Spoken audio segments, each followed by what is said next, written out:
ఇది ఒక different story. భూమిపైకి గణాంతర జీవులు వచ్చి శబ్దం చేసే జీవులను చంపేస్తాయి.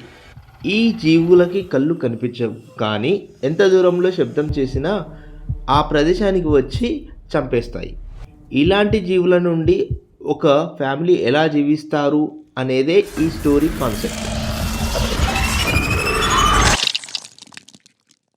మాకు కావాల్సిన వస్తువుల కోసం ఒక ప్రదేశానికి వెళ్ళాం. అక్కడ ఎవ్వరూ లేరు. నాకు ఆరోగ్యం బాలేదు. నా కోసం అమ్మ టాబ్లెట్లు జాగ్రత్తగా వెతుకుతుంది. మేము చిన్నపాటే శబ్దం చేసిన మాకు చావు ఖాయం. టాబ్లెట్స్ దొరికాయి. టాబ్లెట్స్ ఇస్తుండగా ఇప్పుడు ఎలా ఉంది అని అడగ్గా ఇప్పుడు పర్లేదు అని చెప్పింది. తమ్ముడు ఆడుకుంటుండగా అక్క వెళ్ళి ఏం చేస్తున్నావు అని అడగ్గా తను విమానం బొమ్మ గీశాను, విమానం ఉంటే మనం ఇక్కడి నుంచి బయటపడొచ్చు అని చెప్తాడు. దానికి అక్క బాగుంది అని. తమ్ముడు ఇంతలో ఎత్తులో ఉన్న టాయ్ కోసం ట్రై చేస్తాడు, కానీ అది అందక కింద పడకుండా అక్క పట్టుకుంటుంది. ఇంతలో నాన్న ఇది చూసి తమ్ముణ్ణి అమ్మ ఎక్కడుందో చూడు అని చెప్తాడు. మాకు కావాల్సిన వస్తువుల కోసం నాన్న కొన్ని సేకరిస్తాడు. దానిలో అక్కకు నచ్చిన ఒక వస్తువుని తనకి ఇవ్వగా థ్యాంక్స్ చెప్తుంది. ఇంతలో అమ్మ చీకటి పడుతుంది, మనం వెళ్ళాలి అని చెప్పగా తమ్ముడి చేతిలో ఏదో చూసి నాన్న భయంతో కదలకు అని నెమ్మదిగా వెళ్లి ఆ బొమ్మని తీసుకొని దానిలో ఉన్న బ్యాటరీస్ తీసి నెమ్మదిగా టేబుల్ పైన పెడతాడు. ఇది చాలా సౌండ్ చేసి ఇది మనకొద్దు అని చెప్పగా